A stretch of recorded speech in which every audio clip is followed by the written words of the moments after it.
आपण प्रार्थना करू. हे सर्वसमर्थ थोर आणि पवित्र पवित्र पवित्र सेनाधीश परमेश्वरा, आमच्या राजांच्या राजा, आमच्या प्रभूंच्या प्रभू, तू स्वर्ग आणि पृथ्वी यांचा उत्पन्न करता आहेस. तूच काय तो जीवन देव आहेस. देवाप्पा, तुझं असून अन्य कोणी देव नाही. तूच आम्हाला जन्माला घातलंस, तूच आम्हाला देवाप्पा उत्पन्न केलंस. आमचा उत्पन्न करता तूच आहेस. हे देवाप्पा, आम्हा सर्वांच्या पापांसाठी देवप्पा तू तुझा एकुलता एक पुत्र दिलास. आणि देवप्पा, त्याने परमेश्वराच्या आज्ञेचं पालन करीत असताना हाल सोसले, चापकांचे फटके खाल्ले, हातात पायात देवप्पा खिळे त्याच्या टोकले आणि काट्यांचा मुकुट त्याच्या मस्तकी रुतला. वधस्तंभावरचं मरण त्यांनी पत्करलं, असंख्य फटके त्यांनी खाल्ले. हे देवप्पा, हे सर्व त्याने आम्हासाठी केलं, याची जाणीव आम्ही ठेवावी. आणि देवप्पा, त्या प्रभू श्री ख्रिस्तासाठी सारखं नम्रतेचं, प्रीतीचं, क्षमेचं जीवन जगावं, असा आत्मा तो आम्हामध्ये घाल. या 40 दिवसांमधून जात असताना हे प्रभू, सर्व काही तुझ्या गौरवासाठी असू दे. अधिक तुझ्या सान्निध्यात आम्ही राहावं असं तू त्याने कर. हे देवप्पा, तुझ्या वचनाची फोड करत असताना, भाकर मोडत असताना, हे प्रभू तू आम्हाबरोबर राहा. तुझं गौरव तो आम्हाद्वारे करून घे. तुझं वचन तो आम्हाला समजावून सांग. आणि काही चुकल्यास देवप्पा तू आम्हाला क्षमा कर. ही लहान प्रार्थना आमचा धन्य करणारा प्रभू श्री ख्रिस्त याच्याद्वारे मागतो नाही बाप्पा.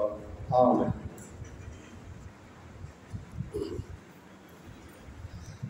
आज राखीचा बुधवार आपण भक्ती घेत आहोत आणि इथून पुढे 40 दिवस आपण घरोघरी फॅमिली व्हिजिट्स वगैरे देतो. घरोघरी जाऊन आपण प्रार्थना करतो आणि प्रीतीचा, क्षमेचा, येशू ख्रिस्ताचा जो संदेश आहे तो आपण देतो. या 40 दिवसांमध्ये, दुःख सणाच्या दिवसांमध्ये प्रभू श्री ख्रिस्ताचे हाल झाले, त्याला फटके मारले, त्याच्या हातापायात खिळे टोकले आणि त्याच्या डोक्यावर काट्यांचा मुकुट उतरवला गेला. आणि हा देवाचा पुत्र असूनही, इतके असंख्य चमत्कार त्याने करूनही, त्याने एवढे हाल तुमच्या आणि माझ्यासाठी सहन केले, याची जाणीव ठेवावी म्हणून हे 40 दिवस आपण पवित्रपणे पाळतो. आणि त्या 40 दिवसांची सुरुवात या राखीच्या बुधवारपासून होते. आणि या 40 दिवसांमध्ये आपण हे पवित्रपणे पाळत असताना आपण उपवास करतो, अधिक देवाच्या वचनामध्ये जातो, अधिक प्रार्थनेमध्ये राहतो, अधिक आपण फॅमिली व्हिजिट्सला जातो आणि अधिक सर्वजण प्रार्थनेमध्ये, देवाच्या वचनामध्ये राहण्याचा प्रयत्न करतो. यामध्ये आपण आपली देवावर प्रीती आहे हे दाखवतो. देवाने तर आपल्यावर प्रीती केलेलीच आहे. देवाने त्याचा एकुलता एक पुत्र दिला, योहान 3:16. देवाने जगावर एवढी प्रीती केली की त्याने आपला एकुलता एक पुत्र दिला, यासाठी की जो कोणी त्यावर विश्वास ठेवतो त्याचा नाश होऊ नये, तर त्यास सार्वकालिक जीवन प्राप्त व्हावे. आपल्यावर परमेश्वराने प्रीती केली, त्याने आपला एकुलता एक पुत्र दिला. आपण त्याच्यावर प्रीती करतो हे दर्शवण्यासाठी आपण हे 40 दिवस पाळतो. राखीच्या बुधवारपासून हे 40 दिवस आपण अतिशय लीनतेने, नम्रतेने, प्रीतीने, क्षमेने पाळायचा प्रयत्न करतो. जर आपल्याला कोण काय बोललं असेल, चुकून वाईट बोललं असेल, तर आपण त्याची क्षमा मागतो. आणि जर कोण आपल्याला बोललं असेल तर आपण त्याला काय करतो, क्षमा करतो. तसंच कुणी आपले काही पैसे घेतले असतील आणि ते देऊ शकत नसेल तर त्याला आपण ते पैसे माफ करतो. त्याची परिस्थिती नसेल, ऐपत नसेल ते देण्याची, तर आपण त्याला माफ करतो. आणि आपण जर कुणाचे पैसे घेतले असतील तर आपण काय करतो, ते त्याला परत करायचा प्रयत्न करतो. या 40 दिवसांमध्ये जितकं अधिक आपण शेजाऱ्याविरुद्ध कधी खोटं बोलत नाही किंवा खोटी साक्ष देत नाही. देवाच्या आज्ञा अधिक पाळायचा आपण काय करतो, प्रयत्न करतो. चोरी करू नको, खून करू नको, व्यभिचार करू नको, तसंच शेजाऱ्याविरुद्ध खोटी साक्ष देऊ नको, अधिक आज्ञा पाळायचा प्रयत्न करतो. आणि आपला देव जो परमेश्वर यावर पूर्ण मनाने, पूर्ण शक्तीने, पूर्ण जीवाने आपण काय करतो, त्याच्यावर प्रीती करण्याचा प्रयत्न करतो. देवाची स्तुती असेल. आदामाने पाप केलं, एदेन बागेमध्ये परमेश्वराच्या आज्ञा मोडली आणि आदामाला परमेश्वराने शाप दिला. तो उत्पत्ती 3 अध्याय 19 वचनामध्ये आहे. उत्पत्ती 3 अध्याय 19 वचन आपल्याला असं सांगतं की तू माती आहेस आणि मातीला जाऊन मिळशील. तू माती आहेस आणि मातीला जाऊन मिळशील. हा जो शाप परमेश्वराने आदामाला दिला, त्या शापामध्ये आपण शेवटपर्यंत राहू नये म्हणून आपल्यावर देवाने एक कृपा केलेली आहे. ती काय आहे ते आपल्याला उपदेशक 12वा अध्याय 7व्या वचनामध्ये पाहायला मिळतं. उपदेशक 12वा अध्याय 7वं वचन. माती पुरवत मातीच मिळेल आणि देवाने दिलेला आत्मा देवाकडे परत जाईल. हो, उत्पत्ती 3:19 म्हटलेलं आहे, तू माती आहेस आणि पुन्हा मातीच मिळशील. परंतु उपदेशक 12:7 म्हटलेलं आहे की माती पुरवत मातीच मिळेल, परंतु देवाने दिलेला आत्मा देवाकडे परत जाईल. तर देवाने दिलेला जो आत्मा आहे ते देवाचं गौरव आहे. परमेश्वराने मनुष्याला कशापासून निर्माण केलं? मातीपासून. बरोबर आहे? आज आम्हाला कशापासून निर्माण केलं? मातीपासून. जर आपण मनुष्याच्या शरीरातले घटक बघितले आणि मातीतले घटक बघितले तर मातीतले सर्व घटक मनुष्याच्या शरीरामध्ये आहेत. आयर्न आहे, कॅल्शियम आहे, फॉस्फरस आहे. हे सर्व घटक काय आहे? कार्बन आहे. हे सर्व घटक जे मातीमध्ये आढळतात ते मनुष्याच्या शरीरामध्ये आहेत. मातीपासून बनवलं, परंतु तो जीवधारी होण्यासाठी परमेश्वराने काय केलं? त्याच्या नागपुड्यात काय केला? श्वास फुंकला आणि मनुष्य काय झाला? जीवधारी झाला. तो जो श्वास फुंकला तो काय आहे? आत्मा आहे. तो देवाने दिलेला मनुष्याचा आत्मा आहे. तो श्वास जो फुंकला तो मनुष्याला दिलेला मनुष्याचा आत्मा आहे आणि ते देवाचं गौरव आहे. ते देवाने आपल्यावर केलेली कृपा आहे. ते देवाने मनुष्याला दिलेलं सर्वश्रेष्ठ दान आहे. याचं कारण काय? कारण तो आत्मा अविनाशी आहे. कसा आहे? अविनाशी आहे. त्या आत्म्याला मरण नाही, अविनाशी आहे. तो सदा जिवंत राहतो. कसा राहतो? सदा जिवंत राहतो. मनुष्य मरेल, माती पुरवत मातीच मिळेल, परंतु त्याचा जो आत्मा आहे उपदेशक 12:7 काय म्हणतो? तो देवाकडे परत जाईल. मग हा जो मनुष्याचा आत्मा दिलेला आहे परमेश्वराने, तो देवाकडे जाण्यासाठी ह्या आत्म्याचं कनेक्शन देवाच्या पवित्र आत्म्याशी असलं पाहिजे. मनुष्याला जो आत्मा दिलेला आहे त्या मनुष्याच्या आत्म्याचं कनेक्शन देवाच्या पवित्र आत्म्याशी असलं पाहिजे, तर तो आत्मा देवाकडे जाईल. आता उदाहरण सांगायचं, एक उदाहरण सांगतो. म्हणजे लाईटचं बटन आहे, नंतर वायर आहे आणि नंतर बल्ब आहे. नाही का? बटन दाबलं की काय करतो? बल्ब लागतो, बल्ब पेटतो आणि आपल्याला लाईट दिसतो. हो की नाही? आता हे बल्ब जो लाईट देतो, प्रकाश देतो, तो म्हणजे आपलं शरीर आहे असं समजूया. की वायर म्हणजे आपला मनुष्याचा आत्मा आहे आणि ते बटन म्हणजे पवित्र आत्मा आहे.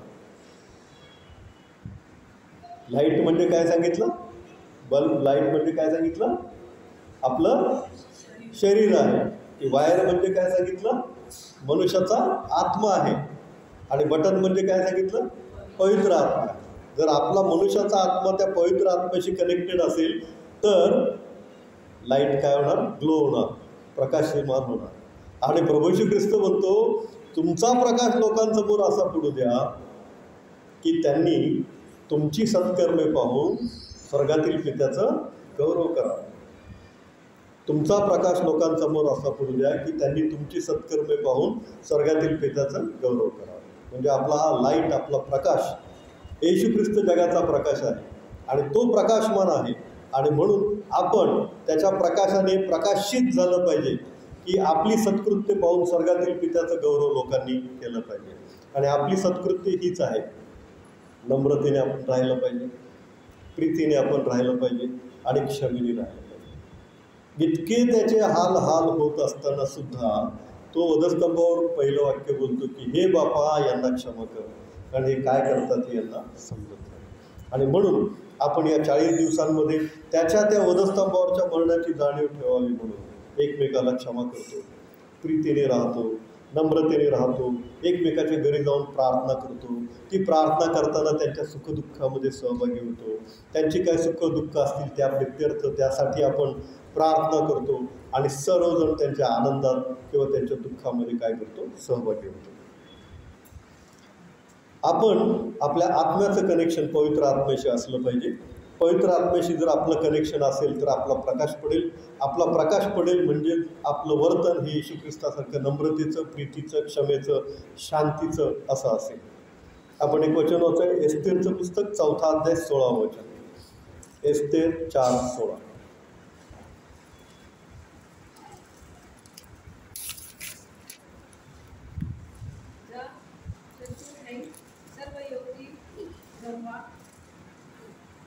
माझ्याकरिता उपवास करा, 3 दिवस व 3 रात्र अधोने सेवू नका. मीही आपल्या दासीसह तसाच उपवास करेन. असल्या स्थितीत नियमाविरुद्ध मी आज राजाकडे जाईन. मग मी पेले तर थँक्यू.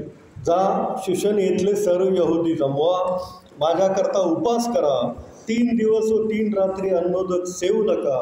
मीही आपल्या दासीसह तसाच उपवास करीन. असल्या स्थितीत नियमाविरुद्ध मी आत राजाकडे जाईन, मग मी मेले तर मेले. एस्तेर राणीने उपवास करायचं ठरवलं आणि सर्व यहुद्यांना उपवास करायला सांगितलं. तिच्या दासींना पण तिने उपवास करायला सांगितलं आणि तिने स्वतः पण 3 दिवस काय केला, उपवास केला. का? कारण आपल्याला माहिती आहे की हामान नावाचा राजाचा एक दुष्ट सेनापती होता. अश्वेश्वरोश राजाचा दुष्ट सेनापती हामान होता आणि त्याने सगळ्या यहुद्यांना ठार मारायसाठी एक फरमान काढलं होतं. त्याच्यावर राजाची सही शिक्का घेतला होता आणि ते फरमान सगळीकडं पोचलं पण की सगळ्या यहुद्यांना या दिवशी कत्तल करून टाकलं. त्यांच्या सगळ्या राज्यांमध्ये, सगळ्या राष्ट्रांमध्ये फरमान पोचलं. आणि हा दुष्ट हेतू कुणाचा होता माहिती आहे का? सैतानाचा होता. सैतान हामानामध्ये शिरला होता. काय यहुद्यांना मारायचं होतं सांगा बरं? काय यहुद्यांना मारून त्याला काय मिळणार होतं? काय मिळणार होतं यहुद्यांना मारून त्यांना ठार? सगळेच यहुदी संपवायचे.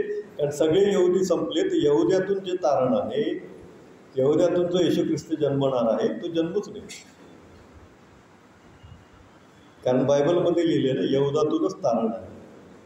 यहुदाच्या पायातून राजवेत्र ढळणार नाही. यहुद्यांमधूनच जे तारण आहे, यहुद्यांमधून जो येशू ख्रिस्त जन्मणार आहे तो देवाचा पुत्र आहे, तो जन्मूच नाही. म्हणून या सैतान हामानाद्वारे कार्य करत होता. त्याने राजाची सही शिक्का पण घेतला आणि सगळीकडे फरमान सोडली की यहुद्यांना ठार मारा.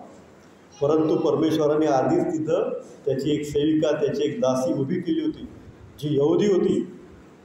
अश्वेश्वरोश राजा यहुदी नव्हता, परंतु त्याची राणी एस्तेर मात्र काय होती, यहुदी होती. आणि तिने काय केलं? पहिले उपवास, पहिले प्रार्थना, याला मान दिला, देवाला मान दिला पहिले. आणि 3 दिवस तिने सगळ्यांना उपवास करायला सांगितला. तिने स्वतः 3 दिवस उपवास केला आणि 3 दिवसाच्या उपवासानंतर ती राजाकडे जायचं तिने ठरवलं. आणि ती राजाकडे गेली. असं असायचं की राजाकडे त्याच्या बिना परवानगीने गेलं तर डायरेक्ट मरणदंडाची शिक्षा. म्हणून ती म्हणते मी राजाकडे जाईन 3 दिवस उपवास केल्यानंतर, प्रार्थना केल्यानंतर, मग मी मेले तर मेले. म्हणजे इतकी ती देवावर प्रीती करणारी होती. यहुद्यांचा नाश होऊ नये. कारण यहुद्यातून काय आहे, तारण आहे. यहुद्यातूनच ख्रिस्त जन्मणार आहे. आणि म्हणून तिने 3 दिवस सर्वांना उपवास करायला सांगितला. तिने स्वतः उपवास केला. ती राजापुढे गेली आणि राजाला जेव्हा एक कट कारस्थान समजलं तेव्हा राजाने काय केलं, पुन्हा फरमान पाठवलं की यहुद्यांची कत्तल करायची नाही. आणि त्याने असं केलं की ज्या वधस्तंभावर मर्दकाईला फासाला द्यायचं होतं त्याच वधस्तंभावर त्याने कुणाला फासाला दिलं, हामानाला फासाला दिलं. जो सैतान त्याच्यामध्ये शिरलेला होता, जो यहुद्यांची कत्तल करू इच्छित होता, त्यालाच परमेश्वराने काय दिलं, फासावर दिलं. देवाची स्तुती असेल. तर उपवास आणि प्रार्थना हे अत्यंत महत्त्वाचं आहे. आपण कधी कधी मोबाईल बघतो. चर्च सुरू असताना पण मोबाईलची रिंग येते. आपण बाहेर जातो. स्त्रियांच्या डोक्यांवर स्कार्फ नसतो. ते चांगलं नाही. आपल्या देवाच्या उपस्थितीपेक्षा अधिक महत्त्वाचा मोबाईल बघणं, मोबाईलमध्ये मेसेज करणं आणि मोबाईल आल्यावर, रिंगटोन आल्यावर बाहेर जाणं, देवाच्या उपस्थितीपेक्षा महत्त्वाचं नाही. म्हणून always in church when you come, mobile सायलेंटवर ठेवा. स्त्रियांनी आपल्या डोक्यावर स्कार्फ घ्या आणि भक्तिभावानं देवाच्या पुढे बसा. एस्तेर राणी स्वतःच्या जीवावर उदार झाली. एवढं तर काय आपल्याला कठीण नाही करायला सांगितलं. नुसतं मोबाईल सायलेंटवर ठेवायला सांगितलं, त्याच्यात बघायचं नाही भक्ती चालू असताना असं सांगितलेलं आहे. तिथे जीवावर उदार झाली. राणी असून ते पण इतकं सर्व वैभव, इतकं सर्व मोठं वैभव, 120 देश त्याच्या अंडर होते. ते मेदी पारशी राजे होते, 120 देश त्यांच्या अंडर होते. इतकं मोठं वैभव देवासाठी लाथ मारायची तिने ठरवलं. नको, मेले तर मेले, परंतु यहुदी वाचला पाहिजे, कारण त्यातून ख्रिस्ताचा जन्म होणार. अशी भक्ती ख्रिस्तावर तिने केली. आणि मग शेवटी काय झालं, एस्तेर राणी पण वाचली, यहुदी पण वाचले. आणि त्याच यहुद्यांमधून काय झालं, ख्रिस्ताचा जन्म झाला. जो हमान होता त्याला काय झालं, त्याच सुळावर चढवलं.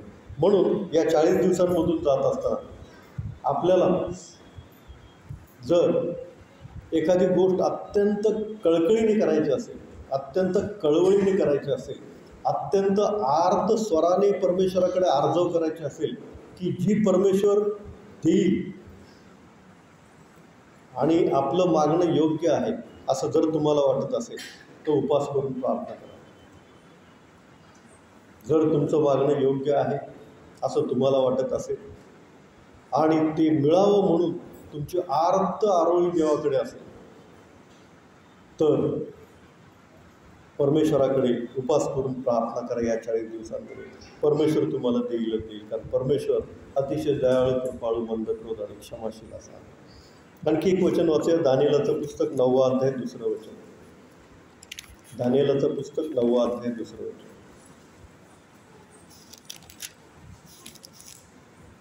मग दानिएला शास्त्रग्रंथावरून समजले की यरुशलेमेच्या ओसाड दशेचा काळ पुरा होण्यास 70 वर्षे लागतील, असे परमेश्वराचे वचन यिर्मया संदेष्टाला प्राप्त झाले होते. हे जाणून मी आपले मुख प्रभुदेवाकडे लावून प्रार्थना, विनवण्या, उपास, गोंडताट नेसणे व अंगावर राख उधळणे ही चालू केली. दानिएलाला समजलं की सर्व यरुशलेममधून सर्व यहुद्यांना बाहेर काढलेलं आहे आणि तो दानिएलसुद्धा एक गुलाम म्हणून दुसऱ्या देशामध्ये गेलेला आहे आणि 70 वर्ष एवढा मोठा काळ आहे तो यिर्मयाच्या पुस्तकामध्ये लिहिल्याप्रमाणे. हे दानिएलाला जेव्हा समजलं त्याने प्रार्थना, उपवास, विनवण्या, गोंडताट नेसणे, अंगावर राख उधळणे ही चालू केली आणि त्याने प्रार्थना केली. मी आपला देव परमेश्वर याची प्रार्थना करून पापांगीकार केला, तो असा, हे प्रभू, हे थोर व भयावह देवा, जे तुझवर प्रेम करतात तो तुझ्या आज्ञा पाळतात, त्याचबरोबर तो आपला करार पाळून त्याचवर दया करतो. हे प्रभू परमेश्वरा, तू तुझ्या लोकांवर दया करतोस. आम्ही पाप केले, कुटिलतेने वागलो, दुष्टतेचे वर्तन केले, फितुरी झालो, तुझे विधी व तुझे निर्णय यापासून आम्ही परावृत्त झालो. ही सर्व मोठी प्रार्थना त्यांनी केली. आम्ही पाप केलं, आम्हाला क्षमा कर. आम्ही तुझ्याविरुद्ध बंड केलं, आम्हाला क्षमा कर. आणि जे संदेष्टे सरदार त्यांना आम्ही त्रास दिला, त्यांना आम्हाला क्षमा कर हे प्रभू. आणि ही प्रार्थना सर्व त्याची प्रार्थना या अध्यायामध्ये लिहिलेली आहे. आणि त्यामुळं आमच्यावर ही वेळ आली, त्यामुळं आम्ही गुलाम झालो, त्यामुळं आम्हाला यरुशलेम पोरकं झालं, पारखे झालो आम्ही त्या यरुशलेमपासून. आम्ही तिथून घालून देण्यात आला आम्हाला आणि त्या मंदिरामध्ये आम्ही मोठ्या उत्सवाने भक्ती करत होतो, मोठ्या आनंदाने त्या मंदिरामध्ये आम्ही जमत होतो. परंतु आता तसं झालेलं नाही. हे परमेश्वरा क्षमा कर, हे प्रभू ऐक, हे प्रभू कार्य कर. 19व वचन, विलंब लावू नको, हे माझ्या देवा, तुझे नगर, तुझे लोक, ज्यास तुझे नाम दिलेले आहे त्याच्या प्रित्यर्थ हे सांगतो. अतिशय विनवणीची, कळकळीची प्रार्थना, उपवास प्रार्थना केलेली आहे या दानिएलाने. आणि मग काय झालं माहिती आहे, 21व वचन वाचूया, 9वा अध्याय. असे प्रार्थनेचे शब्द मी बोलत असता जो पुरुष गॅब्रिएल दृष्टांताच्या आरंभी मी अगदी व्याकुळ असता माझ्या दृष्टीस पडला होता, तो संध्याकाळच्या यज्ञसमयी मज समीप आला. त्याने मजबरोबर भाषण करून मला समज दिला तो म्हणाला, हे दानियेला, मी तुला बुद्धी देऊन चतुर करण्यासाठी आलो आहे. तुझ्या प्रार्थनास आरंभ होताच आज्ञा झाली, ती तुला सांगण्यास मी आलो आहे. पहा, हे दानियेला, तुझ्या प्रार्थनेला आरंभ झाला तेव्हा मला आज्ञा झाली. गॅब्रिएल दूताला आली. गॅब्रिएल दूत स्वतः आला दानियेलाकडे सांगायला की काय गुज आहे, कधी तुम्ही परत जाणार आहात यरूशलेममध्ये. आणि ते रहस्य दानियेलाला गॅब्रिएल दूताने सांगितलं. आणि ते रहस्य मग दानियेलाने त्याच्या पुस्तकामध्ये लिहून ठेवलं. आणि नंतर आपण बघतो की कोरेश राजा आला, दर्यावेश राजा आला, आणि त्यांच्या काळात त्यांनी स्वतः स्वखर्चाने यरूशलेमचं मंदिर पुन्हा बांधलं. जे त्याची पडझड झाली होती त्याची डागडुजी केली आणि कोट त्याचे काय केले, बांधून काढले. आणि यरूशलेममध्ये यहुदी लोकांना जाऊ दिलं. आणि यहुदी लोकांनी त्यांच्या मंदिरामध्ये जाऊन पुन्हा उपास, प्रार्थना, पुन्हा देवाचं गौरव केलं. ही फार चांगली गोष्ट आहे. ही फार आनंदाची गोष्ट आहे की आपण मंदिरामध्ये येतो आणि देवाचे गौरव करतो. कारण आपल्याला जो श्वास दिलेला आहे, देवाचा जो आत्मा आहे, तो अविनाशी आहे. सगळं नाश होईल, पृथ्वीचा पण नाश होईल, आकाशाचा पण नाश होईल, परंतु आपल्या आत्म्याचा नाश होणार नाही. तो आत्मा सार्वकालिक आहे. ते देवाने दिलेलं अनमोल गिफ्ट आहे. तो अविनाशी आहे. तो देवाकडे परत जातो जर आपलं कनेक्शन देवाच्या पवित्र आत्म्याबरोबर असेल तर. आणि देवाचा पवित्र आत्मा जेव्हा आपल्याबरोबर असतो तेव्हा आपण कसं असतो, अतिशय लीन, नम्र, क्षमा करणारे आणि एकमेकावर प्रीती करणारे असे आपण असतो. आणखी एक उदाहरण बायबलमध्ये दिलेलं आहे योनाचं. काय 3रा अध्याय 4थ्या वचनामध्ये बोलतो, 40 दिवसांचा अवकाश आहे, नंतर निनवे धुळीस मिळेल. अरे बापरे, हा मेसेज जसा राजाने, निनवेच्या राजाने ऐकला, लोकांनी ऐकला, राजाने फरमान सोडलं, उपास करा, प्रार्थना करा, गोंधळ टेचा, देवाकडे क्षमा मागा. देव जो आहे तो करणारच, पण तो दयाळू पण आहे. जर आपण त्याच्याकडे क्षमा मागितली, जर आपण उपास प्रार्थना केली तर देव कृपाळ आहे, तो ऐकेल. आणि खरोखर 40 दिवस या लोकांनी उपास केले, 40 दिवस या लोकांनी प्रार्थना केली, निनवेच्या लोकांनी. आणि परमेश्वर जो दयावान आहे, जो क्षमाशील आहे, ज्याने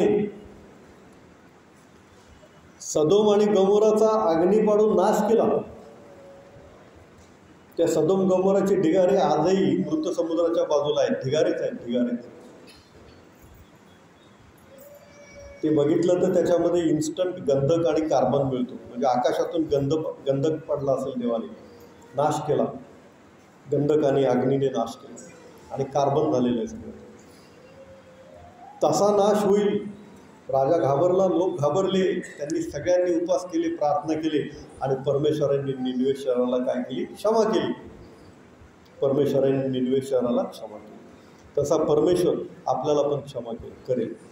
या 40 दिवसांमधून जात असताना आपण एकमेकाला क्षमा करूया, एकमेकाची क्षमा मागूया. माझ्याकडून काही चूक झाली असेल, कोणाला काही चुकून बोललं असेल तर मी पहिले क्षमा मागतो. देवबाबा तुम्हाला मला क्षमा करू, त्याच्या वधस्तंभाच्या आड लपवून त्याच्या पवित्र आणि शुद्ध रक्ताने तुम्हाला आणि मला शुद्ध आणि पवित्र करू. आमेन. आपण प्रार्थना करूया. हे सर्वसमर्थ देवबाप्पा, तू वधस्तंभावर मरण पत्करलंस आमच्यासाठी, आमच्या पापांच्या क्षमेसाठी. देवबाप्पा, तुझे हाल केले. हे देवबाप्पा, तुझ्या अंगावर चापकाचे असंख्य फटके मारले. हे प्रभू, हे सर्व तो आम्हासाठी सहन केलंस याची जाणीव ठेवून देवबाप्पा आम्ही तुझ्यासारखं लीन, नम्र, क्षमाशील असावं, प्रीतीने राहावं असा आत्मा तो आम्हाला. आमचा धन्यता आणणारा प्रभू श्री ख्रिस्त याच्याद्वारे मागतो बाबा. आमेन.